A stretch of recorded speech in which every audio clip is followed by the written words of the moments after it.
Usisahau kusubscribe, like na kucomment. Mheshimiwa Spika, ufanisi wa ukusanyaji wa mapato ya kodi umetokana na kuongezeka kwa wigo wa vyanzo vya mapato ya kodi kutokana na kuimarika kwa shughuli za kiuchumi na kuongezeka kwa kiwango cha uhiari wa kulipa kodi kufuatia hatua mbalimbali zinazochukuliwa na serikali, ikiwemo kuimarisha kwa mifumo ya ukusanyaji wa mapato, utoaji wa elimu ya kodi kwa umma na mijadala ya pamoja kati ya serikali na walipa kodi.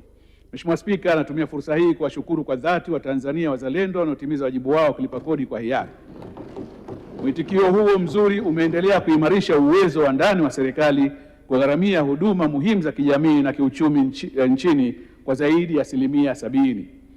Kwa upande wa matumizi, Mheshimiwa Spika, katika kipindi hicho cha Julai 2025 hadi Aprili 2026, jumla ya matumizi ya serikali bila kujumuisha malipo ya mtaji wa deni yalikuwa shilingi trilioni 40.92 sawa na 98.8% ya lengo la kipindi hicho. Kiasi hicho kinajumuisha mishahara na stahiki za watumishi shilingi trilioni 7.02, malipo ya riba shilingi trilioni 5.09 na ununuzi wa bidhaa na huduma shilingi trilioni 7.02. Matumizi mengine ni ruzuku, michango, mafao, misaada ya kijamii na gharama nyingine shilingi trilioni 19.41 na uwekezaji katika mali zisizo za kifedha shilingi trilioni 2.38. Mheshimiwa Spika, hadi Aprili 2026 serikali ilikopa jumla shilingi trilioni 11.29 katika soko la ndani na nje sawa na 89.5% ya lengo.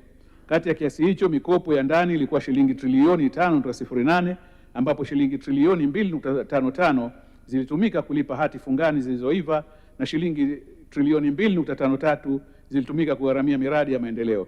Aidha, mikopo ya nje ilikuwa ni jumla ya shilingi trilioni 6.2 ambapo kati ya kiasi hicho mikopo nafuu ilikuwa shilingi trilioni 4.61 na mikopo yenye masharti ya biashara shilingi trilioni 1.59. Mheshimiwa Spika, hadi mwezi wa Machi 2026 deni la serikali lilifikia shilingi trilioni 114.34. Katika kiasi hicho deni la ndani lilikuwa shilingi trilioni 38.45 sawa na 33.6% na deni la nje ilikuwa shilingi trilioni 75.89 sawa na 66.4%.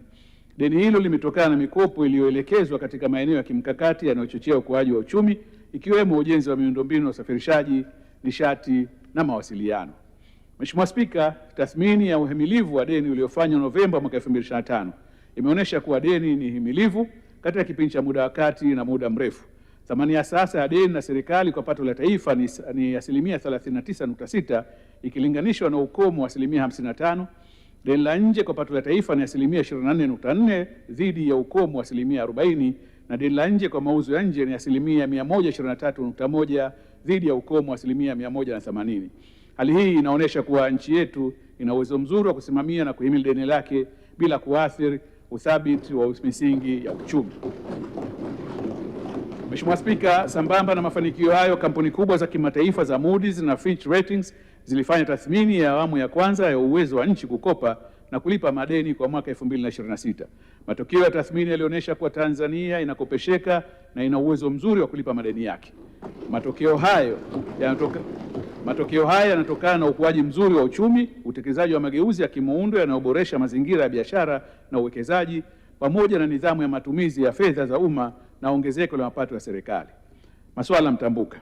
Mheshimiwa Spika, naomba bunge lako tukufu lipokee na kuzingatia masuala mtambuka yanayobainishwa katika hotuba yangu, ikiwa ni pamoja na athari za migogoro ya kimataifa, mabadiliko ya tabia nchi na jinsia na ustawi wa jamii kama ilivyobainishwa kupitia aya 26 hadi ya 37 ya hotuba yangu.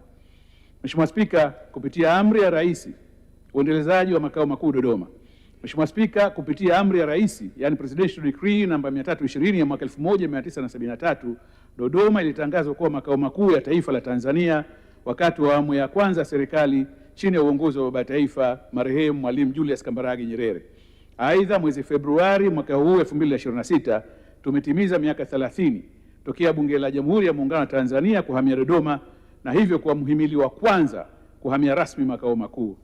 Naomba nitumie fursa hii kulipongeza Bunge kupitia kwako Mheshimiwa Spika. Mheshimiwa Spika, mhimili wa serikali ulihamia rasmi Dodoma mwaka 2017 wakati wa serikali ya awamu ya 5 iliyoongozwa na hayati Dr. John Pombe Joseph Magufuli. Na kupitia kauli mbiu ya kazi iendelee, Mheshimiwa Dkt. Samia Suluhu Hassan ameendeleza kwa kasi zaidi ujenzi wa Dodoma kama makao makuu ya taifa. Kwa sasa mihimili yote ya dola imeshahamia Dodoma, ambapo mhimili wa mahakama ukiwa na jengo la kisasa na mfano barani Afrika, wakati mji wa serikali wa Mtumba ukiendelea kujengeka kwa hadhi ya kipekee. Vilevile Ikulu ya Chamwino nayo imekamilika na kuendelea kutekeleza kazi zake za kuwa kituo kikuu cha uongozi wa taifa letu.